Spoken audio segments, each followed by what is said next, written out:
honor to Him. I want us to thank Him. Wẹ́ ká fi ọpẹ́ fún Ọlọ́run yìí. Torí pé àánú rẹ̀ dúró láéláé lórí ayé wa. Let's thank Him for the mercy of God over your life. Gbẹ́ fún àánú Ọlọ́run tó dúró lórí ayé rẹ̀. Let's thank Him for the mercy over your life. Gbẹ́ fún àánú Ọlọ́run tó dúró lórí iṣẹ́ wa. The mercy of God that endure forever. The mercy of God that endure forever. Àánú Ọlọ́run tó dúró ní gbogbo. Let's begin to appreciate Him. Let's honor Him for that grace. Gbẹ́ fún àánú pọ̀ nípa tágbára. Olùgbàlà ó ṣeun. Olùgbàlà ó ṣeun. Olùgbàlà yàn fún orí ọ̀fẹ́ rẹ̀. Olùgbàlà yàn fún àánú ìwọ Jésù. Olùgbàlà yàn fún ọ̀rọ̀ rẹ̀ bàbá. Ọlọ́run tó pọ̀ nípa tágbára ó ṣeun. Ìwọ tó ní gbogbo agbára lọ́wọ́ ó ṣeun. Ìwọ tó ní gbogbo èèyàn lọ́wọ́ ó ṣeun. Jésù ó ṣe. Ìwọ tó pẹ́ yẹ ó ṣeun. Ìwọ tí gbogbo èèyàn yẹ ó ṣeun. Dúpẹ́ lọ́wọ́ Ọlọ́run yìí. Olúwa ó ṣeun. Olúwa ó ṣeun. Ẹ̀mí Ísírẹ́lì ó ṣe. Father, I thank you. Father, I lift my voice before you, God. Olúwa gbọ́gá fún tó ń ṣe yìí. Gbẹ́ fún àánú ìwọ Ọlọ́run yìí. Dúpẹ́ lọ́wọ́ Jésù. Ọba tó gbà ọ́ lọ́wọ́ ìyà tó gbà ọ́ lọ́wọ́ ẹ̀kún. Olúwa ó ṣeun fún iṣẹ́ ìyanu rẹ̀. Olúwa ó ṣeun fún àǹfààní tó fún mi. Olúwa ó ṣeun fún ọ̀rọ̀ rẹ̀ tó dájú. Somebody thank Him, appreciate Him. Ìwọ tí ọpẹ́ yẹ bàbá, ìwọ tí ìyìn yẹ. Lórí ayé mi ó ṣe. Lórí ayé ọmọ mi ó máa ṣe. Lórí iṣẹ́ mi mo yàn ọ́. Dúpẹ́ lọ́wọ́ Ọlọ́run yìí pé Jésù ṣe. Ìwọ tó pọ̀ nígbà tágbára ó ṣe. Dúpẹ́ lọ́wọ́ Jésù fún oore ọ̀fẹ́ rẹ̀, fún àánú rẹ̀ tó pọ̀ bí yanrìn. Let's thank Him. Let's give that praise to Him. Let's exalt Him. Dúpẹ́ lọ́wọ́ Ọlọ́run yìí. Ọba tó mú ọ rí ọdún yìí. Thank you, Lord. Ọba tó mú ọ rí òní. The Lord has given us the grace to witness today. Appreciate Him and return all the glory back to Him. Ẹ ká dúpẹ́ lọ́wọ́ Ọlọ́run ká dá gbogbo ògo padà fún sẹ́. Pé ìwọ tó pọ̀ nígbà tágbára ó ṣe. Ìwọ tó ní gbogbo agbára lọ́wọ́ ó ṣe. Ìwọ tó ní gbogbo ìyìn lọ́wọ́ ó ṣe.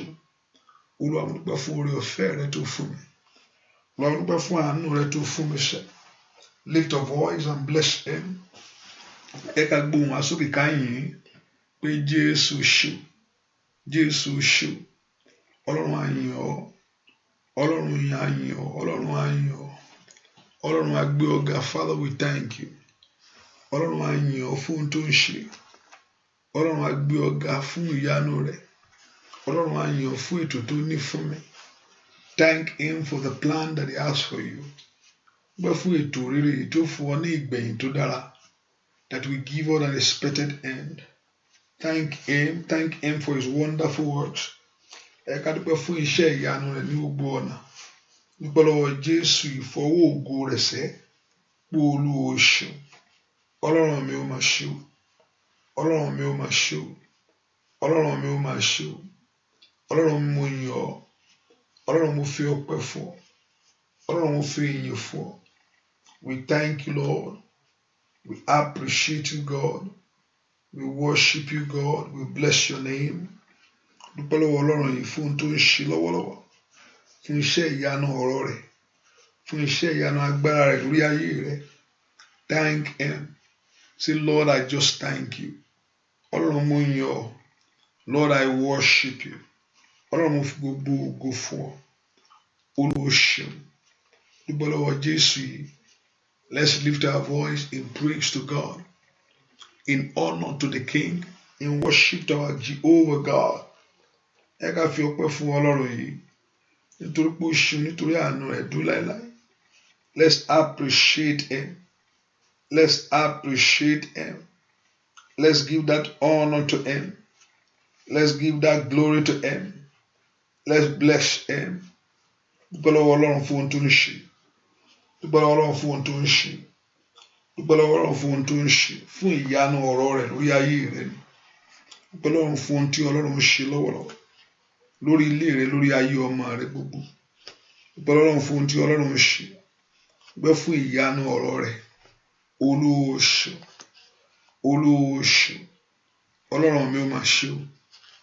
Ọlọ́run mo yìn ọ́, Ọlọ́run mo yìn ọ́, Ọlọ́run mo gbé ọ̀gá, Ọlọ́run mo fi ọpẹ́ fún ọ.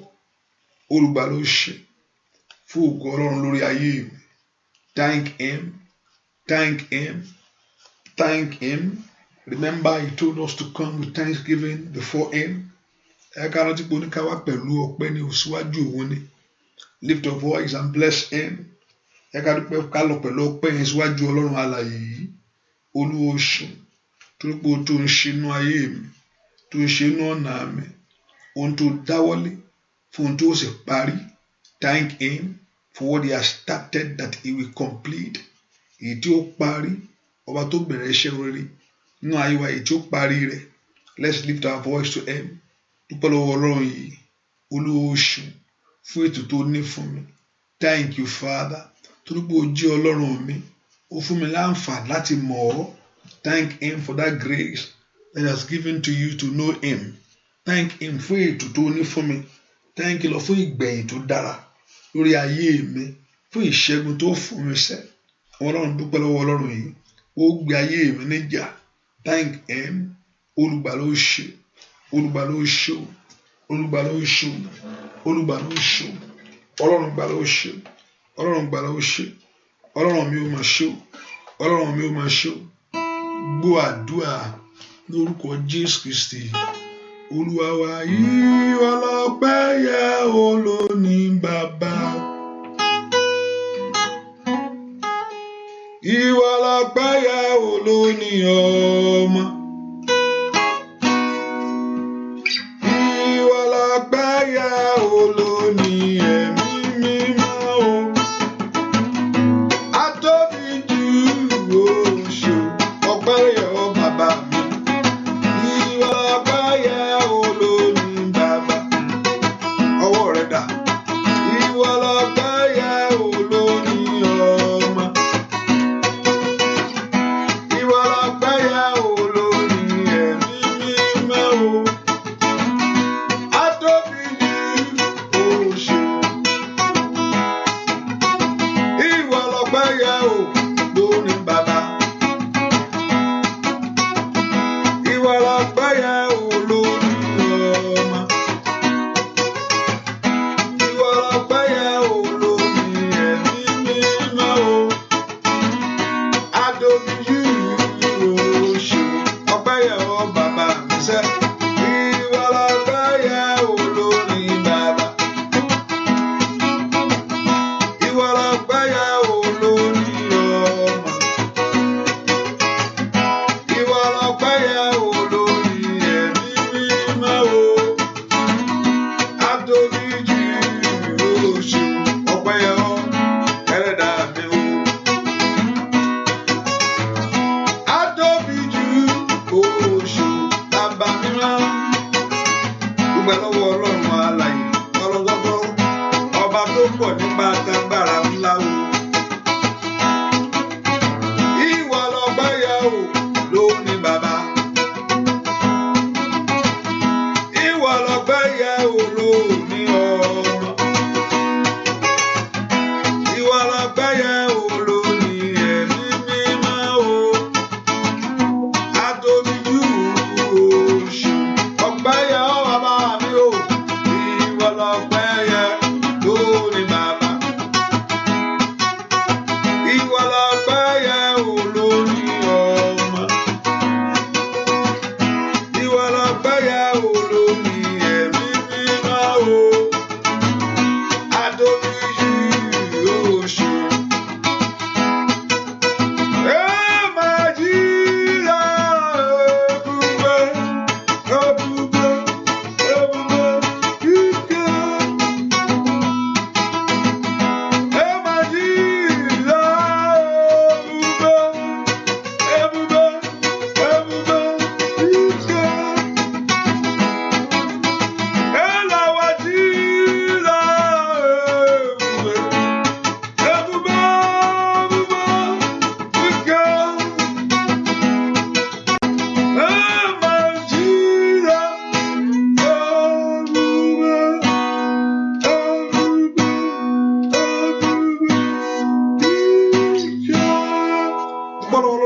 ṣàánú fún ọ. But Lord, just begin to thank this Jesus. Ọba tó gbà ọ́ lọ́wọ́ ìyà.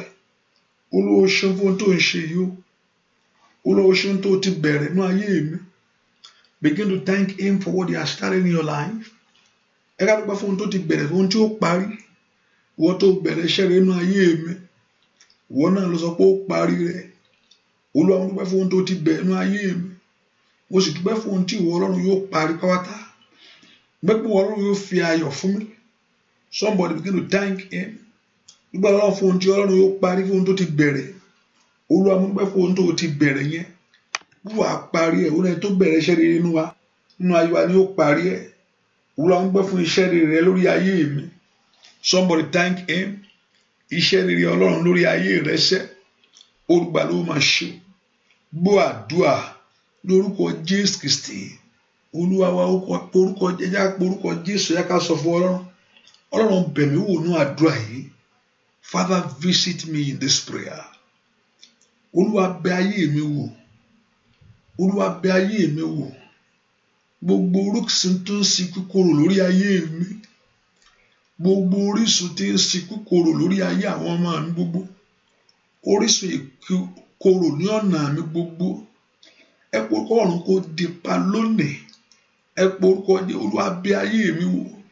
Father, visit my life. Ọmọ Ọlọ́run ẹ jẹ́ á gbàdúrà. Orúkọ Jésù. Orúkọ ńlá Jésù. Ọba tó pọ̀ nípa tágbára. Mò ń fẹ́ ìbẹ̀wò ọ̀run nínú àdúrà yìí. Ní orúkọ Jésù. Ìbẹ̀wò ọ̀run, divine visiting of God. Indaya baba wo sikiaba. Ẹ pé orúkọ nínú àdúrà ń fẹ́ kó bẹ̀ mí wò. Ní orúkọ Jésù. Ẹ pé orúkọ Ọlọ́run kó bẹ̀ ayé rẹ wò. Ask the Lord to visit you. That divine visiting of God. Ẹ pé orúkọ Jésù fún ìbẹ̀wò ọ̀run yẹn. Ìbẹ̀wò Ọlọ́run lórí ayé. Olúwa bẹ̀ ayé mi wò. Nínú àdúrà yìí, sọ fún Ọlọ́run eléni ní kàlábàsú tó yàrá. Ẹ pé orúkọ Jésù. Olúwa bẹ̀ mí wò. Olúwa bẹ̀ mí wò. Olúwa bẹ̀ ayé mi wò. Nínú agbára rẹ. Olúwa bẹ̀ ọ̀nà mi wò. Olúwa bẹ̀ iṣẹ́ mi wò. Ẹ pé orúkọ Jésù. Olúwa mò ń fẹ́ ìbẹ̀wò rẹ. Ní orúkọ Jésù. Ask the Lord to visit your life. Ask the Lord to visit your life. Olúwa bẹ̀ mí wò nínú àdúrà yìí. Ní orúkọ Jésù. Bẹ̀ ilé mi wò. Bẹ̀ ṣe, ask the Lord to visit you. Olúwa bẹ̀ iṣẹ́ mi wò. Olúwa bẹ̀ ọ̀nà mi wò. Ní orúkọ Jésù. Ọlọ́run lánà gbàdúrà pé kí Ọlọ́run kó bẹ̀ ọ́ wò. Ní orúkọ Jésù kí gbogbo ìkólọ pátá padà wá. Olúwa bẹ̀ mí wò. Ní orúkọ Jésù. Olúwa bẹ̀ ayé mi wò. Ọlọ́run lánà gbàdúrà. Ẹ ká pé Jésù dáadáa. Mo ń fẹ́ ìbẹ̀wò rẹ bàbá. I need your divine visitation that will change my life, that will change my home, that will change my children, that will change my family. Mo ń fẹ́ ìbẹ̀wò Ọlọ́run ní orúkọ Jésù. Èyí tí ó yí ìpín mi padà. Èyí tí ó yí ìpín àwọn ọmọ mi padà. Èyí tí ó gborí mi sókè. Ọlọ́run lánà gbàdúrà. Olúwa mo ń fẹ́ ìbẹ̀wò rẹ. Láti karabagaba. Ẹ pé orúkọ Jésù. My Lord, I need your divine visitation of God. Mo ń fẹ́ ìbẹ̀wò ọ̀run ní orúkọ Jésù. Olúwa bẹ̀ orísun mi wò. He can visit my foundation. Láti kadeyaba. Ask the Lord to visit your foundation. Olúwa bẹ̀ orísun mi wò ní orúkọ Jésù. Olúwa bẹ̀ orísun mi wò. Ask the Lord to visit you. Olúwa bẹ̀ orísun ayé mi wò. Visit my foundation in the name of Jesus. Gbogbo orísun tí ń ṣí korò. Ẹ̀ndàyàbàgàbà. Ẹ pé orúkọ Jésù. Ó yá. Gbogbo ilẹ̀ tó ti ṣá kó gba ìwòsàn lónìí. Olúwa bẹ̀ mí wò kí ìkólọ mi kó padà. Olúwa bẹ̀ ayé mi wò ní orúkọ Jésù kó fèrè fún ayé mi. Ask God to visit you in this prayer. Olúwa bẹ̀ mí wò ní orúkọ Jésù kí ọ̀nà ìyanu tèmi náà lànà àdúrà yìí. Ọmọlọ́run lànà gbàdúrà orúkọ Jésù dára pé kí ọ̀run kó bẹ̀ ọ́ wò. Olúwa bẹ̀ mí wò. Olúwa bẹ̀ mí wò. Olúwa bẹ̀ mí wò. Olúwa bẹ̀ mí wò. Ask God to visit you ní orúkọ Jésù kí gbogbo àlejò kálejò ní orúkọ Jésù ètò fàyè mi ṣẹlẹ̀ kí gbogbo àlejò kálejò ètò ń dààmú ayé àwọn ọmọ mi gbogbo àlejò kálejò ní orúkọ Jésù ètò ń gba ọ̀nà mọ́ mi lọ́wọ́ kó tẹríba lónìí. Ọmọlọ́run lánà gbàdúrà. Olúwa bẹ̀ mí wò. Olúwa bẹ̀ mí wò. Olúwa bẹ̀ mí wò. Olúwa bẹ̀ mí wò. Olúwa bẹ̀ mí wò. Ask the Lord to visit you. Pray and ask the Lord to visit you. Latiko shataya. Moko shagadagaba. Lotsuntoko prendegebo. Orúkọ Jésù. Olúwa bẹ̀ ayé mi wò. Ní orúkọ Jésù. Ayé mi kó gba ìwòsàn yìí.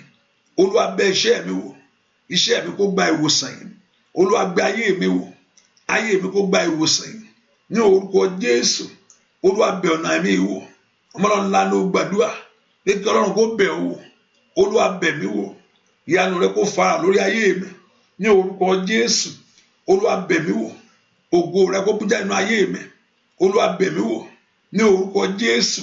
Gbọ́ àdúrà lórúkọ Jésù Kristi. Olúwa wẹ́ pé orúkọ Jésù. Gbogbo tó ń dí ayé mi lọ́wọ́ fún ìyanu. Mo ní ọ̀tá ò lè dí Ọlọ́run lọ́wọ́, kò tó bẹ́ẹ̀. Ṣùgbọ́n ó lè dí èèyàn lọ́wọ́. Sátánì kò lè dí Ọlọ́run lọ́wọ́ o. Gbogbo tó ń dí mi lọ́wọ́ fún ìyanu. Gbogbo tí ò jẹ́ kí ire yẹn kàn ọ́. Gbogbo tí ò jẹ́ kí èèyàn débi ire yẹn. Gbogbo tó ń dí mi lọ́wọ́ fún ìyanu. Gbogbo tó ń dí mi lọ́wọ́ ògo.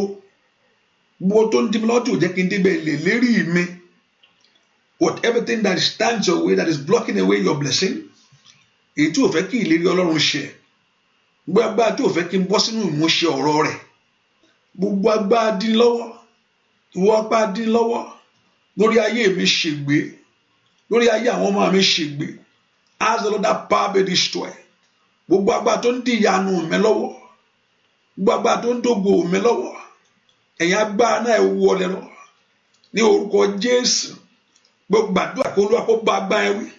Gbogbo agbára tó ń dí Ọlọ́run lọ́wọ́. Tó ń dí ọ lọ́wọ́ tí ò jẹ́ kí ìyanu Ọlọ́run farahàn. Làtíkà yá bàbá. Gbogbo agbára tó ń dí ayé mi lọ́wọ́. Tó ń dí ayé ọmọ mi lọ́wọ́. Ẹ pe orúkọ Jésù. Agbára náà wọlé. Agbára náà wọlé. Agbára náà wọlé. Agbára náà wọlé. Agbára náà wọlé. Ẹ pe orúkọ Jésù dáadáa. Ìwọ agbára dín lọ́wọ́ yẹn o. Ìwọ agbára dín lọ́wọ́ yẹn o. Ìwọ agbára dín lọ́wọ́ yẹn o. Ìwọ agbára dín lọ́wọ́ yẹn. Ní orúkọ Jésù. Ìwọ agbára tí ń dí ìṣeré mi lọ́wọ́. Ìwọ agbára tó ń dí ògo ayé mi lọ́wọ́. Pe orúkọ Jésù. Ìwọ agbára náà kó wọlé.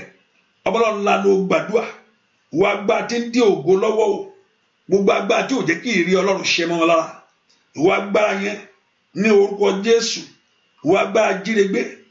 Asọ̀rìndòfónú ayé ẹni. Ní orúkọ Jésù. Ní orúkọ Jésù. Gbogbo agbára tí ń gbari lọ́wọ́ mi. Gbogbo agbára tó ní kò ní kàn mí. Ní orúkọ Jésù.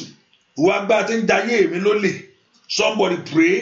That power that is robbing you of God's blessing, of God's miracle, in the name of Jesus. Ẹ pe orúkọ Jésù. Agbára náà wọlé nínú ayé mi lónìí. Olúwa sọ agbára náà di asán. Agbára náà wọlé nínú ayé mi lónìí. Olúwa sọ agbára náà di asán. Agbára náà wọlé nínú ilé mi lónìí. Ọmọlọ́run ńlá ló gbàdúrà kí agbára yẹn kó wọlé o. Kí agbára yẹn kó wọlé o. Kí agbára yẹn kó wọlé o. Kí agbára yẹn kó wọlé o. Let that power be destroyed. Let that power be consumed by fire. By fire. By fire. By fire. By fire. By fire. By fire. By fire. By fire. Every power of delay be consumed by fire. Masoto liaba. Lateri mashikebo. Every power of delay be consumed by fire. Gbogbo agbára ìdíwọ́ ẹ̀lànà lónìí. Gbogbo agbára ìdìnà ẹ̀lànà lónìí. Ẹ pe orúkọ Jésù. Gbogbo agbára jíregbé ẹ̀lànà lónìí.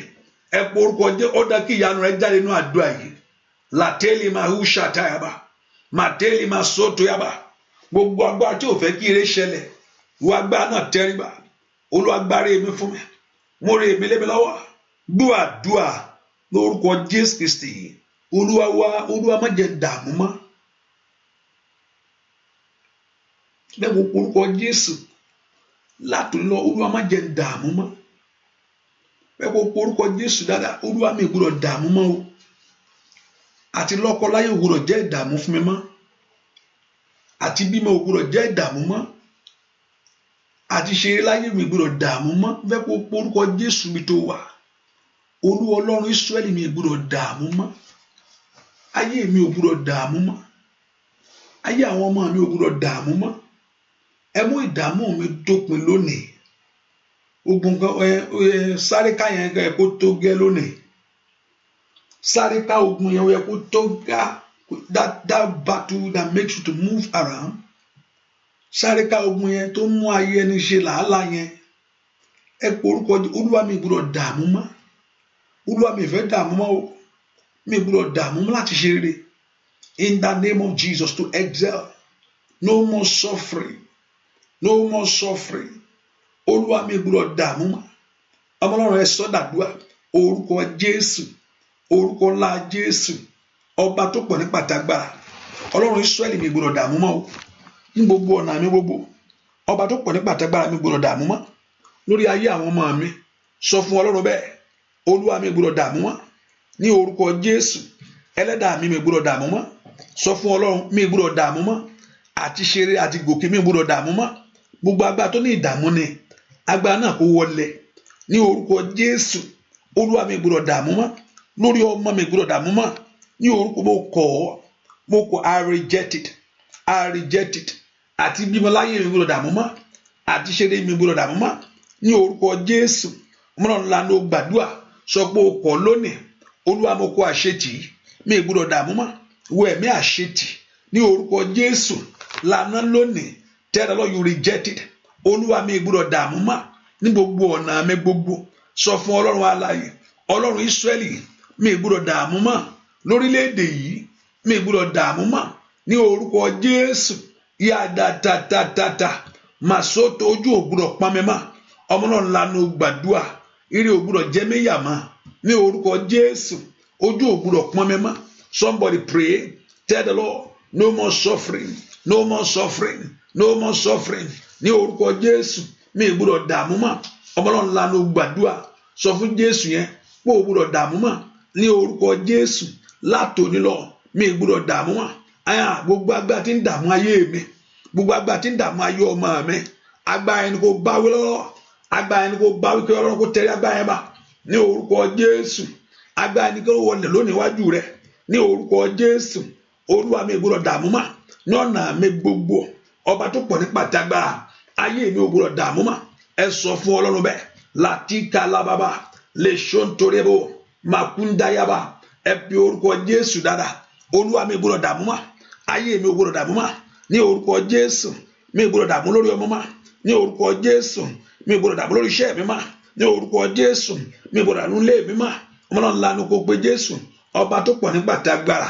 Mi gbọ́dọ̀ dààmú mọ́. Ọmọ náà lanu níbi àdúrà. Mi gbọ́dọ̀ dààmú mọ́. Ní orúkọ Jésù.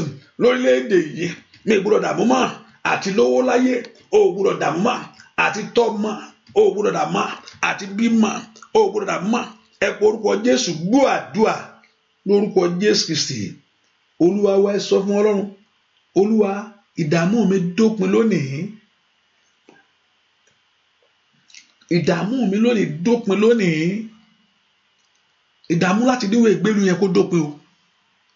Ìdààmú láti lọ́kọ láyé yẹn kó dópin o. Mo pa ní àṣẹ lónìí. Ìwọ ìdààmú mi dópin. Ìwọ ìdààmú mi lánà. Olúwa fi òpin sí ìdààmú mi. Fi òpin sí ẹkún mi. Olúwa fi òpin sí ìdààmú mi sẹ́. Olúwa fi òpin sí ẹkún mi. Èmi náà fẹ́ wọ ibi ìsinmi lọ. Èmi náà fẹ́ dé ibi ìsinmi láyé. Èmi náà fẹ́ sinmi. Lọ́wọ́ ogun adìde mọ́ ayé ni. Lọ́wọ́ ogun adẹ́rí ayé ni mọ́lẹ̀. Ó yá. Olúwa mi dààmú mọ́. Ní orúkọ Jésù. Ayé mi ò ṣẹ́rú mọ́. Ọmọdé ńlá ló gbàdúrà. Orúkọ Jésù. Ọba tó pọ̀ ní pàtàgbára. Mo ní àdààmú mọ́. Ní orúkọ Jésù. Lọ́wọ́ ogun adúró tẹni yẹn.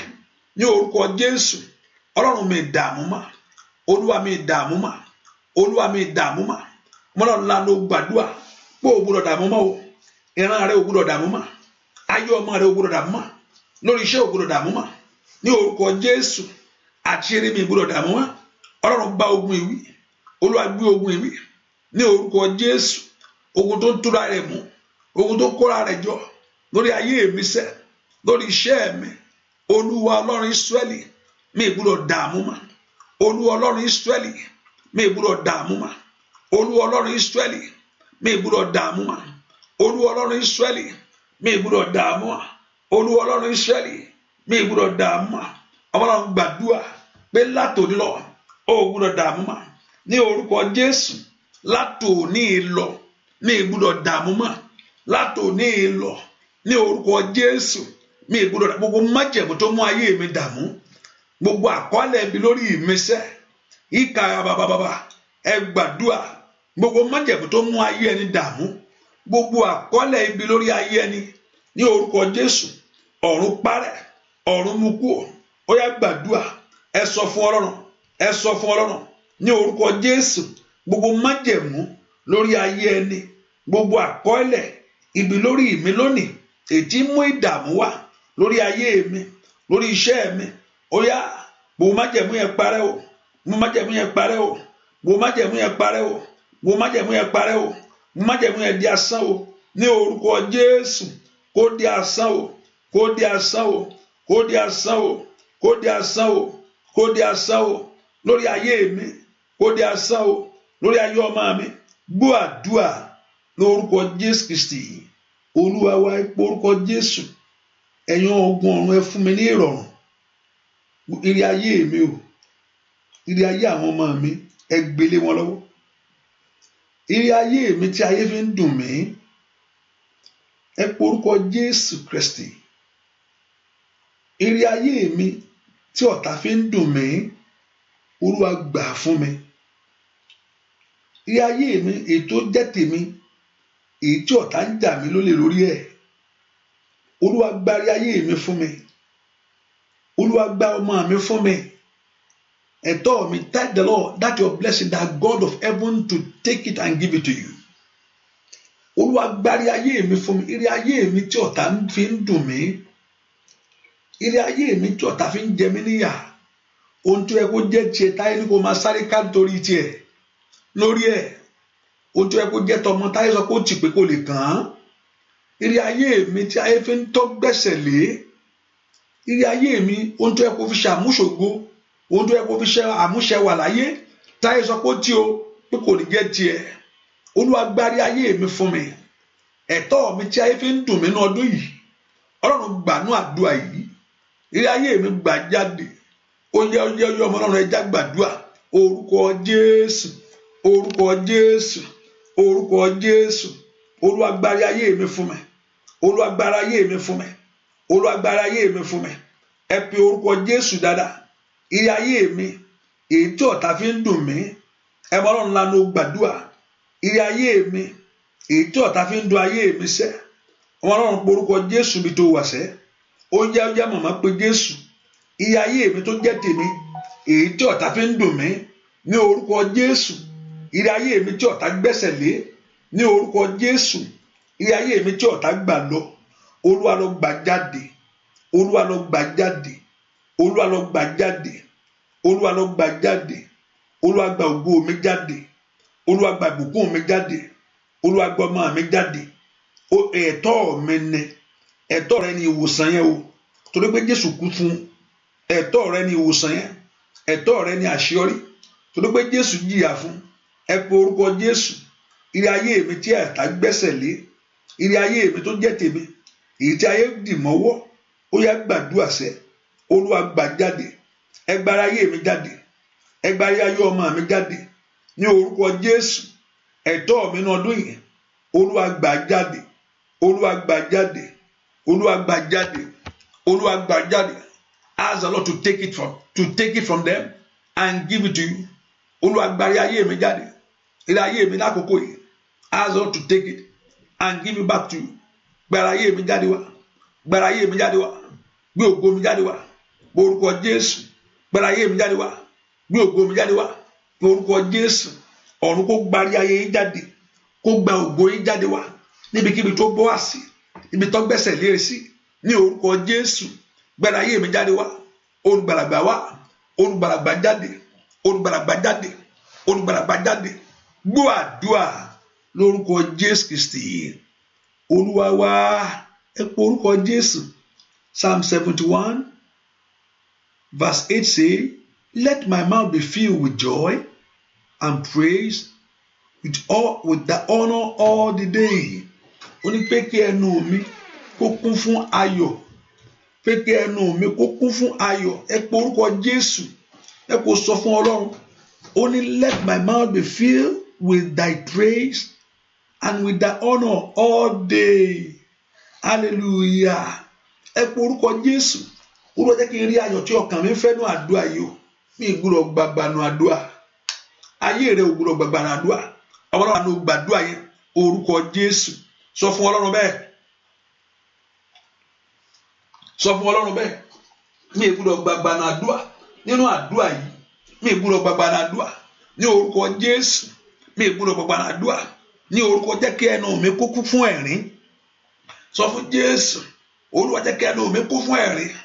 Olúwa Ọlọ́run alààyè jẹ́ kí ẹnu mi kún fún ẹ̀rín ní orúkọ Jésù.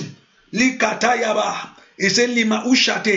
Let my mouth be filled with thy praise and with the honor all the day. Lisatayagaba limprendo sikebo. Jẹ́ n rí ayọ̀ mi nínú ọdún yìí. Jẹ́ n rí ayọ̀ mi.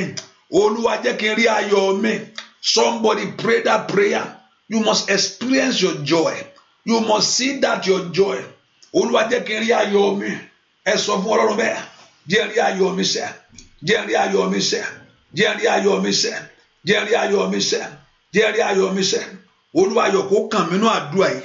In that day, let it be my turn this year. Let it be my turn in this prayer. For me to have a testimony. Láti ní ẹ̀rí. Jẹ́ kó kàn èmi náà. Láti gbé ọmọ jó láyé. Ní orúkọ Jésù. Jẹ́ kó kàn èmi náà. Kí èmi náà ṣe rere. Àwọn ọ̀rọ̀ ńlá ló gbàdúrà. Jẹ́ kó kàn èmi náà. Kí ọ̀rọ̀ òwe ìgbélú mi náà bọ́ sí. Ó yá Ọlọ́run ọmọ Ọlọ́run ńlá ló gbàdúrà. Jẹ́ kó kàn èmi náà. Káwọn ọmọ mi ṣe rere. Ní orúkọ Jésù. Ọ̀run tó kàn èmi náà. Ní orúkọ Jésù ìwòsàn pípé. Ó kàtáyà bàbá. Repetoli masia. Ẹ pọ orúkọ Jésù. Somebody pray that prayer. Ó dá kó kàn ìwọ náà o. Ní orúkọ Jésù. Olúwa tó kàn mí. Èmi náà láti rẹ́rìn ni o. Ní orúkọ Jésù. Èmi náà láti rẹ́rìn náà ni. Èmi náà láti rẹ́rìn ni. I must laugh. I must rejoice. Ní orúkọ Jésù. Olúwa tó kàn mí náà. Nínú ọdún yìí. Gbọ́ àdúrà. Ní orúkọ Jésù Kristi. Olúwa wá. Ẹ pọ orúkọ Jésù. Bó o ṣe tó. Olúwa fi hàn lórí ọ̀rọ̀ yìí. Èmi wàá mọ tọrọ yẹn jẹ gan fún ọ. Olúwa bó o ṣe tó. Fi hàn lórí ọ̀rọ̀ mi. Èmi wàá mọ tọrọ yẹn wá jẹ́. Ọlọ́run ti pera rẹ̀ pé èmi ni Ọlọ́run gbogbo ẹran ara. Pé kò sí ohun tó sì ṣòro fún un láti ṣe. Pé all things. Pé kò sí ohun tó ṣòro fún un. Ó ní Ọlọ́run gbogbo ẹran ara. Ó ní kò name it, mention it, think it deeply, think it to the left and think it to the right. I don't know how you want to say it. No matter what you are saying, Ọlọ́run lè ṣe. Ohun tó pera rẹ̀ nìyẹn, a sì gbàgbọ́. So ohun tá à ń sọ fún yẹn pé kó fún ẹ lọ́mọ yẹn, pé kó fún ẹ níwèé ìgbélú yẹn, pé kó fún ẹ láṣeyọrí yẹn, that you give you that blessing. Ó sọ pé kò ṣòro fún un. Ó ti ní kò ṣòro fún un. Ìjẹ́ ohun kan á ṣòro fún Ọlọ́run láti ṣe bí. In the hopeless situation of life, you see, I still make it. Even the things that dead, ó sọ dá yìí sẹ́. Wọ́n ló ti kú ló ti ń rùn. Àwọn ló bá tètè dé ni. Ó ní tí wọ́n bá gbàgbọ́, wàá rí ògo Olúwa. As he demonstrate that power, ó ní kó jáde wá, ó sì jáde wá. Ẹ pé orúkọ Jésù, ó yá ìwọ náà ṣe tèmi náà bẹ́ẹ̀. Olúwa ṣe tèmi náà bẹ́ẹ̀. Fi bó ṣe tó hàn lórí ọ̀rọ̀ mi. Bó ṣe tó yẹn, bó ṣe lágbára yẹn. Wọ́n tó mú ẹni tí ò lọ́kọ, tó mú lọ sínú ipò lóyún tí ó ní ẹ̀mí Ọlọ́run ó ṣìṣì dìbò. Ẹ pé orúkọ tó lànà ní àjù tí mo ṣe kà á. Wọ́n tó sì jí òkú dé bí mo ṣe kà á. Tí mo sì gbàgbọ́ bẹ́ẹ̀. Bó ṣe tó lórí ọ̀rọ̀ ayé mi fi hàn. Olúwa fi hàn. Títóbi rẹ̀ fi hàn.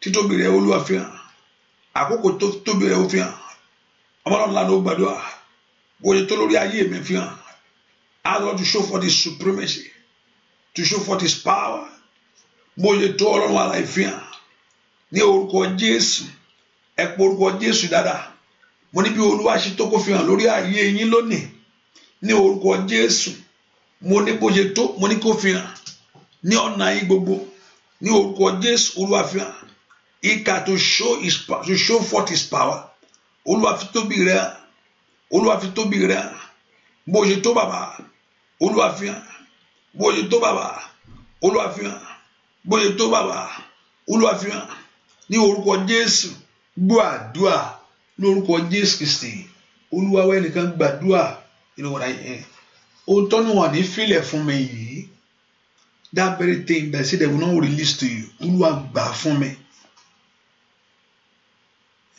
ohun tó ní argument lórí yìí tó ní pé wọ́n ní fún ẹ yìí ẹ sọ fún Ọlọ́run gbà fún mi ohun tó ń sọ̀rọ̀ sẹ́yìn tó ń sọ̀rọ̀ síwájú lórí ẹ yìí tó ní wọ́n ní fún ẹ yìí Olúwa gbà fún mi ẹ̀tọ́ mi gbogbo tó jẹ́ tèmi láyé Olúwa gbà jáde Olúwa gbà jáde Olúwa gbà jáde Olúwa gbẹ̀tọ́ mi jáde Olúwa gbẹ̀tọ́ mi jáde ẹ pé orúkọ Jésù ẹ̀tọ́ yín kó jáde Olúwa jẹ́ kí ẹ̀tọ́ mi jáde wá ẹ̀tọ́ mi jáde wá Olúwa gbẹ̀tọ́ mi fún mi Olúwa gbẹ̀tọ́ mi fún mi Olúwa gbẹ̀tọ́ mi fún mi Olúwa gbẹ̀tọ́ mi fún mi Olúwa gbẹ̀tọ́ mi fún mi ẹ pé orúkọ Jésù dáadáa wo ẹ̀tọ́ mi tó bọ́ wá wo ẹ̀tọ́ mi tó sọnù lọ́wọ́ alágbára àwọn ènìyàn Olúwa gbẹ̀tọ́ mi jáde Olúwa gbẹ̀tọ́ mi jáde gbogbo àkọlé ibi kó parí lórí ẹ o ohun tí Ọlọ́run ò kọ mọ́ ayé yín kó parẹ́ o Ọlọ́run ò kọ̀yà mọ́ mi ẹ pé orúkọ Jésù Ọlọ́run ò kọ̀yà mọ́ ayé rẹ sẹ́ Ọlọ́run ò kọ yẹn ipò tẹ́ wá yẹn Ọlọ́run kọ́ ló kọ́ mọ́ bẹ̀rẹ̀ sí kọ́ bẹ̀rẹ̀ sọ pé ó tì gbọ́ àdúrà lórúkọ Jésù Kristi Olúwa wa Olúwa ó dá mi má bànújẹ́ o Olúwa ó dá mi má bànújẹ́ o Èṣù ló ṣe kà o Olúwa fa óyá óyá óyá óyá óyá óyá Olúwa ó dá mi má bànújẹ́ Olúwa ó dá mi má bànújẹ́ o Èṣù ló ṣe kà o Olúwa fa mi yọ kíákíá káyé rẹ kó jáde lọ́wọ́ àìsàn sí ẹnìkan ni mo ń bá wí lórúkọ Jésù àìsàn òní ó dá ọ̀gúnlẹ̀ láyé Olúwa ó dá mi má bànújẹ́ o Olúwa ó dá mi má bànújẹ́ o Èṣù ló ṣe kà o Olúwa fa mi yọ ó yá pé Jésù Olúwa ó dá mi má bànújẹ́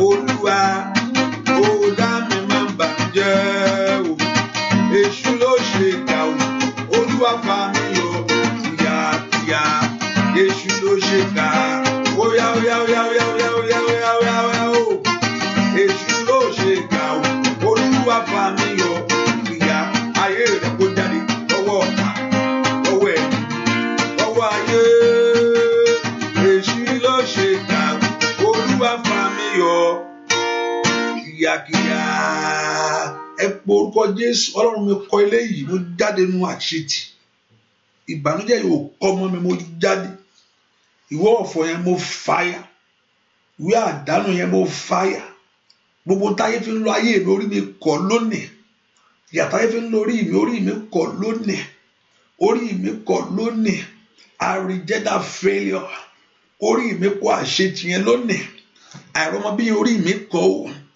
àríṣẹ́ṣe orí mi kọ̀ mo kọ̀ ìyà ẹnu ayé mi ọ̀run kọ̀ fún mi ọ̀run kọ̀ fún mi ọ̀run kọ̀ fún mi ọ̀run kọ̀ fún mi ní orúkọ Jésù mo kọ̀ ìyà lórí ọmọ mi gbogbo ní orúkọ Jésù mo kọ̀ ìyà ẹnu ayé mi sẹ́ ìwọ orí mi kọ̀ àìsàn yìí ní orúkọ Jésù okọ̀ ikú àìtọ́jọ́, okọ̀ ìbànújẹ́. Oya, begin to reject it. Begin to reject it. Begin to reject it. Begin to reject it. Begin to reject it. Ẹ sọ pé ó ti sí ní orúkọ Jésù. Orí mi kọ̀ ìyà yìí, ayé mi kọ̀. Mo ló ti Ọlọ́run alààyè. Mo ló ti Ọlọ́run alààyè. Mo ló ti Ọlọ́run alààyè. Ní orúkọ Jésù, gbọ́ àdúrà lórúkọ Jésù Kristi. Olúwa wa, ẹ pé orúkọ Jésù. Áńgẹ́lì olóore kó wá mi rí o. Ẹ kó gbàdúrà yẹn. Sọ fún Jésù yẹn sẹ́. Áńgẹ́lì olóore mi kó wá mi rí. Áńgẹ́lì olóore rẹ̀ kó wọ́ ọ rí. Áńgẹ́lì olóore yẹn kó wọ́ ọ rí. Áńgẹ́lì olóore yẹn kó wá mi rí. Ẹ ká sọ fún Ọlọ́run. Áńgẹ́lì olóore mi kó wá mi rí. Áńgẹ́lì olóore mi kó wá mi rí. Ẹ pe orúkọ Jésù. Áńgẹ́lì olóore mi kó wá mi rí. Ọlọ́run lanu gbàdúrà orúkọ Jésù. Áńgẹ́lì olóore mi kó wá. Ẹni tí Ọlọ́run ti fi iṣẹ́ rán fún ọ. Ẹni tí Ọlọ́run ti fi iṣẹ́ rán fún ọmọ rẹ. Ẹni tí Ọlọ́run ti fi iṣẹ́ rán lórí ayé rẹ. Ó dàn kí áńgẹ́lì olóore yẹn kó wọ orí o. Ẹ pe orúkọ Jésù dáadáa bí tẹ wà. Áńgẹ́lì olóore mi wá mi rí. Áńgẹ́lì olóore tí Ọlọ́run ti rán jáde wá sí ọ. Ó dàn kó wọ orí o. Ẹ pe orúkọ Jésù. Áńgẹ́lì olóore mi wá mi rí. Áńgẹ́lì olùrànlọ́wọ́ mi wá mi rí. Ní orúkọ Jésù kó wọ orí. Ẹni tí Ọlọ́run ti rán sínú ayé yín. Ẹ sọ fún Ọlọ́run alààyè. Ẹni tí ó mú ìtìjú àti àyẹn kúrò. Ní orúkọ Jésù. Áńgẹ́lì olóore mi wá mi rí. Láti kàdáyàbá. Sọ fún Ọlọ́run alààyè. Let it locate my life. Kó wá ayé mi rí. Kó wá ayé mi rí. Kó wá ayé mi rí. Kó wá ayé mi rí. Ẹ gbàdúrà. Áńgẹ́lì olóore mi wá mi rí. Áńgẹ́lì olóore mi wá mi rí. Áńgẹ́lì olóore mi wá mi rí. Ẹ jẹ́ ká sọ fún Ọlọ́run alààyè pé kí áńgẹ́lì olóore kó wá wa rí. Áńgẹ́lì olóore ní orúkọ Jésù èyí tí Ọlọ́run ti rán sí wa. Ní orúkọ Jésù èyí tí ọ̀run ti fi ṣẹ́ rán. Áńgẹ́lì olóore èyí tí ọ̀run ti fi ṣẹ́ rán ní ìka bàbàbàbà láti wá nu omijé yẹn, láti wá nu omijé rẹ, láti wá mú ẹkún yẹn kúrò ní ọ̀nà rẹ gbogbo. Ní orúkọ Jésù gbogbo agbára òdè tó ń di lọ́wọ́, gbogbo tó fà sẹ́yìn tí òfin jó dé ní kọ́lọ́run kó mú kó. Áńgẹ́lì olóore yẹn ẹ wá ayé mi rí. Ẹ wá iṣẹ́ mi rí. Sọ fún Ọlọ́run bẹ́ẹ̀ pé kí áńgẹ́lì olóore yẹn, áńgẹ́lì olùrànlọ́wọ́ yẹn ní orúkọ Jésù. Áńgẹ́lì olùrànlọ́wọ́ yẹn ní orúkọ Jésù. Áńgẹ́lì ológo yẹn ní orúkọ Jésù. Áńgẹ́lì ìyanu yẹn ó yá wá ayé mi rí. Wá ayé mi rí. Wá ayé mi rí. Wá ayé mi rí. Wá ayé mi rí. Wá ayé mi rí. Wá ayé mi rí. Wá ayé mi rí. Wá ayé mi rí. Wá ayé mi rí. Wá ayé mi rí. Wá ayé mi rí. Wá ayé mi rí. Wá ayé mi rí. Wá ayé mi rí. Wá ayé àwọn èèyàn yìí rí. Wá ayé wọn rí. Wá ayé wa rí. Ní orúkọ Jésù. Wá ayé wa rí. Wá ayé àwọn èèyàn rí. Wá mọ wọn rí. Áńgẹ́lì olóore yẹn èyí tí Ọlọ́run ti fi ṣẹ́ rán ní orúkọ Jésù. Èyí tí Ọlọ́run pé kó lọ omijé rẹ nù. Èyí tó ní kó lọ faṣọ ẹ̀gàn ya lọ́rùn rẹ ní orúkọ Jésù. Èyí tí Ọlọ́run pé kó gba ẹ̀tọ́ rẹ fún ọ̀nà ọdún yìí. Làkúta lima kásàté bòkòtò lima kúṣàté yaba lò pronto kó parúkàté yà ní orúkọ Jésù. Ẹ̀yà áńgẹ́lì olóore yìí ẹ máa bọ̀ wá nínú ayé àwọn èèyàn yìí sórí iṣẹ́ wa sẹ́ ní orúkọ Jésù. Áńgẹ́lì ìyanu yẹn ní orúkọ Jésù ẹ máa bọ̀ nínú ayé àwọn èèyàn yìí. Gbogbo agbára tó dádúró, gbogbo agbára tó dènà rẹ̀, gbogbo agbára tó ní kó má wà ní orúkọ Jésù. Mo ṣe tọ́lọ́run fi rán sínú ayé yìí. Gbogbo agbára tó ní kó má jẹ, agbára náà wọlé wá, kó wọlé lọ, kó wọlé lọ, kó wọlé lọ. Kí ni Ọlọ́run jòrò, kí ni Ọlọ́run jòrò, kí ni Ọlọ́run jòrò, kí ni Ọlọ́run jòrò, kí ni Ọlọ́run jòrò, kí ni Ọlọ́run jòrò, kí ni Ọlọ́run jòrò. Let power be set on fire. By the fire of the Lord, let the fire of the Lord consume it. Let the fire of the Lord consume it. Let the fire of the Lord consume it. Let the blessing of God locate you. Áńgẹ́lì olóore kó wá yín rí o. Áńgẹ́lì Ọlọ́run kó wá yín rí o. Ní orúkọ Jésù. Áńgẹ́lì Ọlọ́run kó wá yín rí. Gbọ́ àdúrà lórúkọ Jésù Kristi.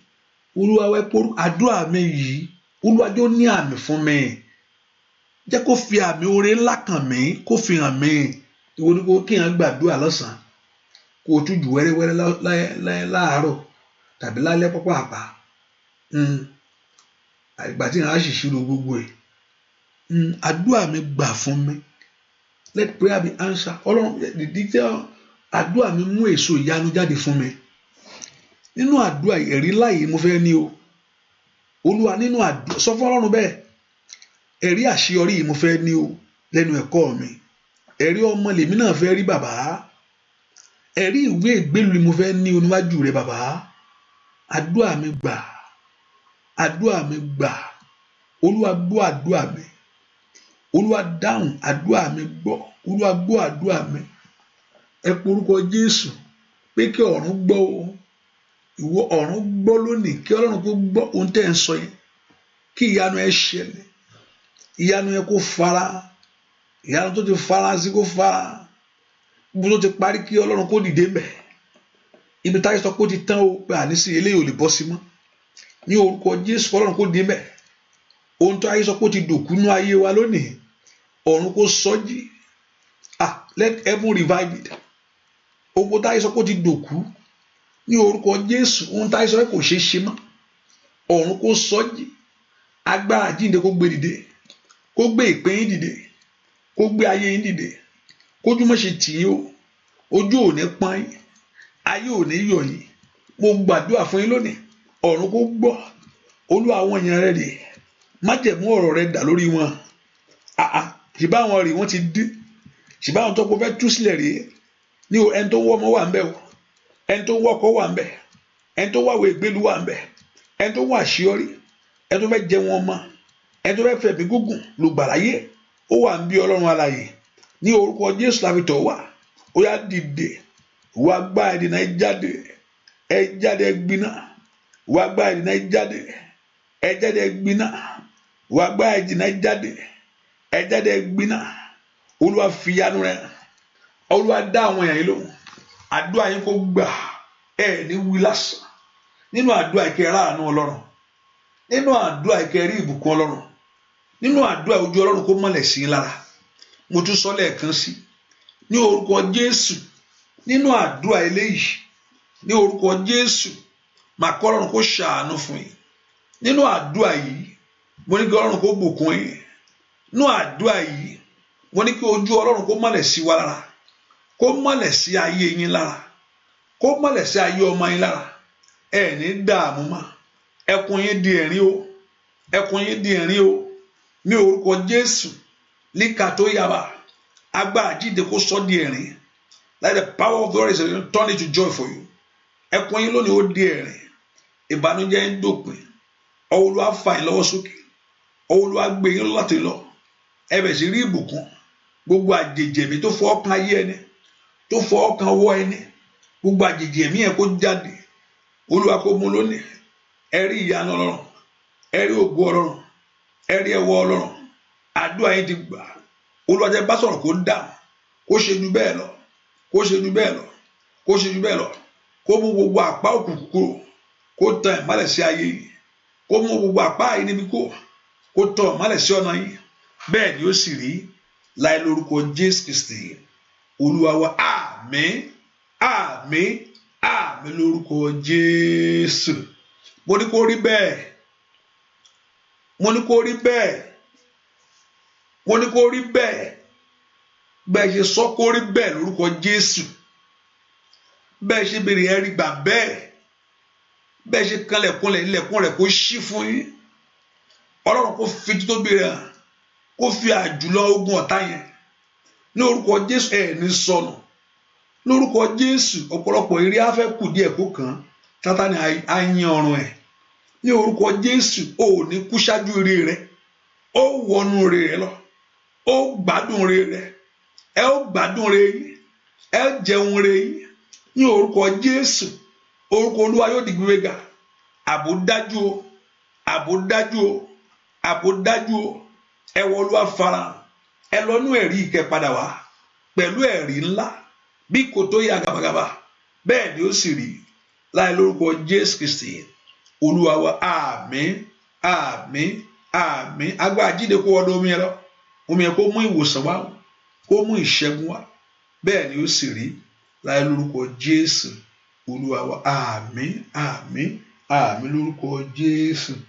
Ẹ ká fi sọ́kàn pé àdúrà ìtẹ̀síwájú láti la lọ. Ọ̀la is Sunday, the service 11 and maybe 3 or 5. I know there have to be one of the prayers so we can lift our voice before the Lord tomorrow. I know the Lord your God will answer us in the name of Jesus. Bẹ́ẹ̀ ṣe lọ bá ìkúlù àkóbá yín lọ, ayọ̀ yẹn kó kú, olóore kó kanlẹ̀kùn léyìn, olóore tẹ́tí ń retí kó kanlẹ̀kùn léyìn, kẹ́ gbọ́rò yẹn ayọ̀ yẹn. Gbogbo ayé sọ pé gbogbo ìrìn àjò èèyàn láyé tí ọ̀tá sọ pé àwọn ti dàrú, gbogbo ìrìn àjò tí ọ̀tá sọ pé àwọn ti dàrú, ọ̀run kó tutù lónìí. Ọ̀run kó gbogbo ìrìn àjò ayé ẹni tá sọ pé ayé ti dàrú, ọ̀run kó tutù lónìí. Kẹ́ ẹ wọ ẹ̀yìn kẹ́ ẹ lẹ́nu ọpẹ́. Ọ̀rọ̀ àṣẹ ni o. Thank you my daddy. Mo ní kẹ́ ẹ wọ ẹ̀yìn kẹ́ ẹ wà lẹ́nu ọpẹ́ lórí ẹ̀. Kí ògo kó jẹ́ ti Jésù, kí ọlá sì jẹ́ ti Ọlọ́run. Ọ̀rọ̀ yìí kó wá sí ìmúṣẹ lórí ayé yìí. Ọwọ́ Ọlọ́run kàn ọ́, bẹ́ẹ̀ ni ó sì rí, bẹ́ẹ̀ ni ó sì rí, bẹ́ẹ̀ ni ó sì rí, bẹ́ẹ̀ ni á sì rí fún ayé láti ṣe lọ. Bẹ́ẹ̀ ni á sì rí, bẹ́ẹ̀ ni yóò rí lórí ọmọ, yóò rí lórí iṣẹ́ Jésù Olúwa wa. Àmín àmín àmín lórúkọ Jésù. Hallelujah hallelujah. Àdúrà ti gbà o. Thank you for being here. God bless you. See you tomorrow. God bless you. Bye bye. And remember, as from tomorrow will start from next week. We begin to get the oil. We begin to anoint ourselves, anoint everything in your life. Ọlọ́run yóò sàmì tuntun sí yín lára. Bẹ́ẹ̀ ni ó sì rí. Láì lórúkọ Jésù lọ́wọ́. Àmín. God bless you. Bye bye.